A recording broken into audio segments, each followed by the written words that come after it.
Estamos começando mais um Na Ponta do Lápis e o tema de hoje é sobre renegociação de planos de saúde. Negociar contratos, especialmente aqueles relacionados à saúde, pode parecer uma tarefa complexa, mas eu vou mostrar que não é. Para falar sobre esse assunto, eu estou com o professor de Finanças da Faculdade PUC Campinas, Adilson Bassan. Professor, seja bem-vindo, muito obrigado por nos receber aqui, que vai nos explicar como renegociar esses planos, como renegociar os planos de saúde. Professor, primeiro de tudo, antes de mergulhar nas negociações, é essencial a pessoa compreender os termos e as cláusulas do contrato do plano, né? Ok, Rafael, primeiramente agradeço a oportunidade. É importante passar aí para a população, né, algumas situações aí chaves dentro desse contexto. Talvez o primeiro ponto ali quando for contratar um plano de saúde, é conhecer as cláusulas do contrato. Logicamente, nós, como não especialistas da área jurídica, a gente acaba não dando tanta atenção por necessidade de um plano de saúde, mas nós precisamos conhecer. Agora, eu estou aqui com a dificuldade de pagar o meu plano, eu estou com dificuldade financeira, eu preciso sim conhecer o contrato, mas fazer o contato com um advogado, aquele especialista que está diretamente ligado com as questões de plano de saúde. O porquê disso? Alguma coisa ali no contrato pode ser que não seja tão bem interpretado por mim, por você, mas o advogado ele consegue trazer aquela essência para que a dívida ela não sobressaia. E o ponto maior, justamente essas coisas acontecem no momento que eu estou financeiramente abalado, estou necessitando de um plano de saúde para questões de saúde, por exemplo. E você falou que esse pequeno detalhe que a pessoa na hora não pode compreender pode fazer uma total diferença no futuro, né? Sim, uma total diferença. Aquela cláusula que está ali, talvez, nas entrelinhas, que pode ser a chave para isso. De repente, quanto tempo eu fico sem pagar um convênio, por exemplo, e o plano ele corta a minha atuação ali, ou seja, me corta o nosso ponto de benefício. Eu preciso entender isso, e principalmente se eu estiver necessitando ali do plano. Uhum. E professor, a pessoa está com parcelas atrasadas do plano de saúde. Qual que é a melhor forma dela fazer a renegociação dessa dívida?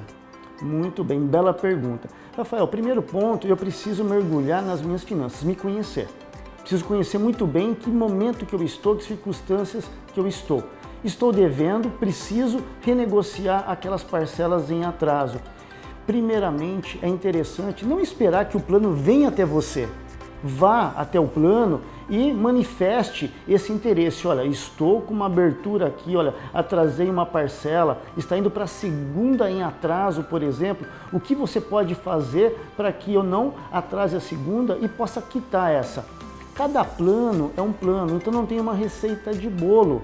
Então, cada plano é um plano, então eu preciso entrar em contato para verificar o que eles podem fazer para me ajudar. O interessante é sempre estar colocando à disposição, disposto. Eu quero resolver esse problema, mostrar isso, né? Para que, de fato, o plano possa te atender. Então, informar a empresa sobre a intenção de renegociar a dívida é fundamental. Sim, a intenção sempre é fundamental. Mostrar ali em todo momento que eu quero pagar. Eu estou em situações nesse momento que não me permite fazer isso, mas eu quero pagar. Percebe que tem uma diferença muito grande daquele que vai deixando o plano entra em contato, eu não estou nem aí, olha, se cortar, cortou, por exemplo, né? Não sei se essa é a intenção de alguns, mas perceba, se eu estiver à frente, manifestar, puxa, se precisar levar para uma situação jurídica, mostra que eu tive a intenção, estou com a intenção, e aí eu tenho talvez as melhores condições, por exemplo. E o professor, qual que é a melhor forma para conseguir uma redução dos juros, das multas ou até mesmo descontos? Primeiramente, como comentamos, fazer esse contato com o plano e verificar de fato aí se ele está aberto a essa negociação. Muitos planos pode ser que tenha aí um parcelamento direto com ele, mas com uma multa que está ali dentro, alguns juros que estão ali dentro, por exemplo, para que você possa arcar. O intencional, o melhor seria você pagar sem multas e juros, mas muitas vezes a gente não tem essa condição, o plano ele não permite. Então, possivelmente, eu vá até o mercado. De repente, ver no mercado, por exemplo, um empréstimo, talvez, um financiamento, ali um crédito pessoal, o mais em conta que eu consigo para poder quitar essas parcelas em atraso. Agora, é importante ressaltar a minha necessidade disso. Será que eu estou necessitando de fato manter esse convênio nesse momento? Ou eu de repente eu consigo, estar deixando de lado, me recompor financeiramente, primeiramente, para depois verificar no futuro um novo plano, talvez? Então isso é importante pensar. Por quê? Eu já estou com parcelas que possam vencer. Vou adquirir novas parcelas com multa, com juros, por exemplo. Será que eu terei condição de manter aquilo em dia, ou seja, as parcelas que são vencíveis, e arcar com essa nova dívida, por exemplo? É importante refletir muito bem sobre isso. E o professor, é recomendado parcelar em muitas dívidas, fazer várias parcelas? Vamos pensar no seguinte ponto. É importante que, onde eu estou financeiramente debilitado.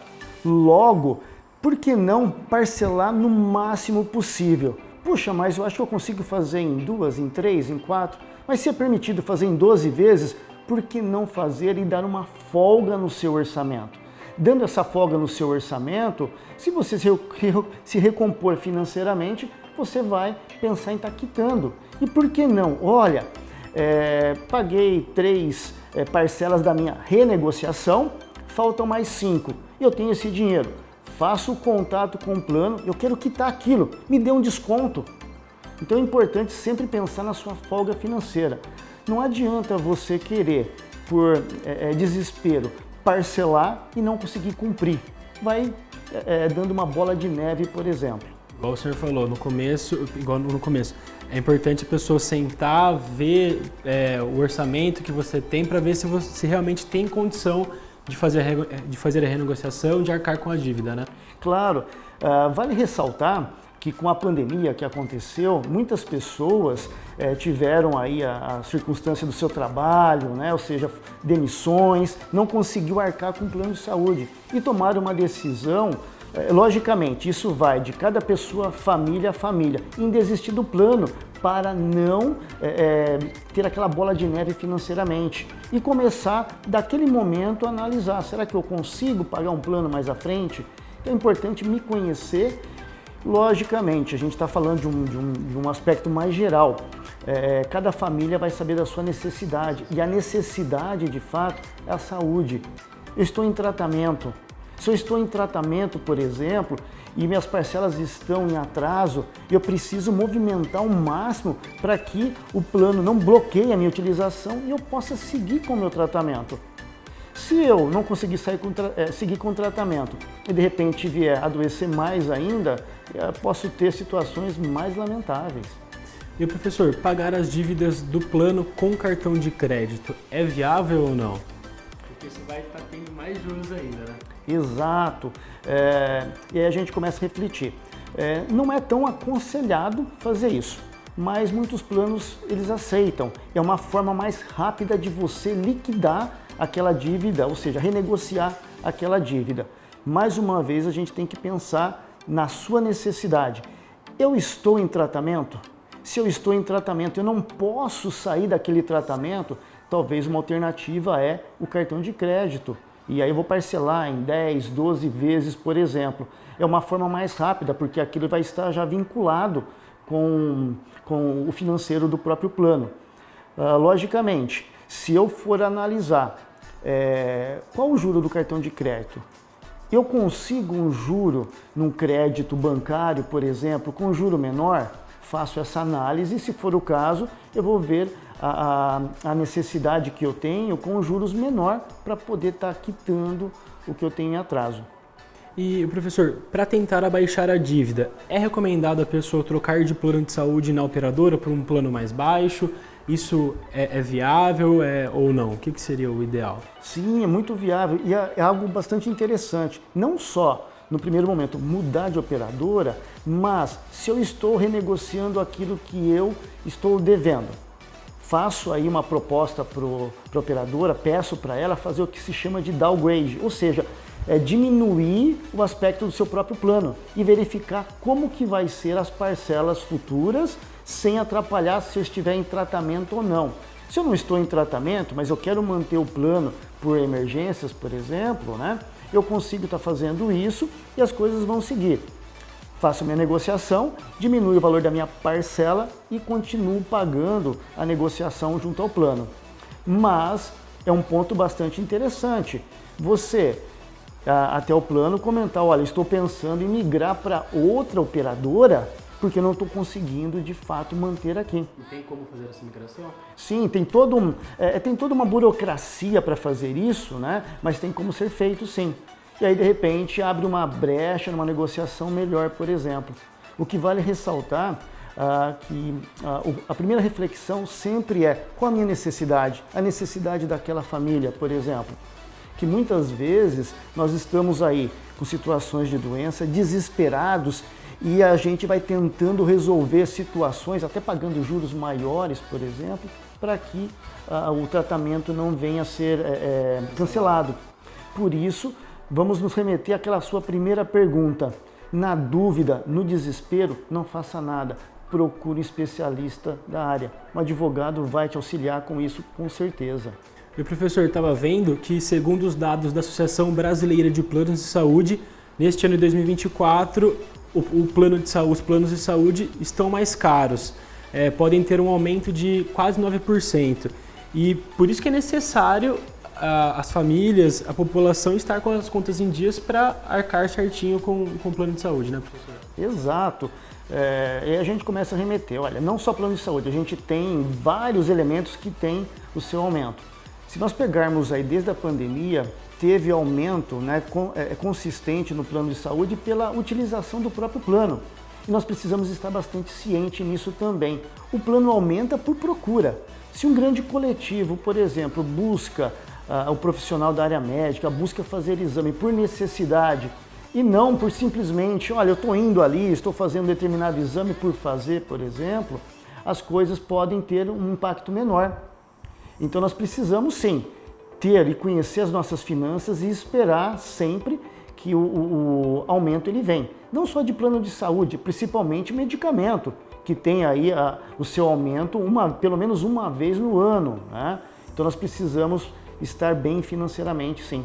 Se eu estou bem financeiramente, até a minha condição de saúde pode ser que esteja também melhor, né? É isso então. Professor, muito obrigado pela sua participação, por ter explicado para o pessoal de casa as melhores formas e como o pessoal faz para fazer a renegociação do plano de saúde, viu? Eu que agradeço, Rafael, e deixando algo bastante importante, que saúde não tem preço, mas tem custo, tem gasto, e o planejamento financeiro nas nossas famílias então é importante. Muito obrigado. Professor, mais uma vez, muito obrigado, viu? E pessoal, não se esqueça de nos seguir nas redes sociais, no Instagram e no Facebook da TV Câmara Campinas e de acompanhar toda a nossa programação no nosso YouTube TV Câmara Campinas. Muito obrigado e até a próxima, no próximo quadro Na Ponta do Lápis.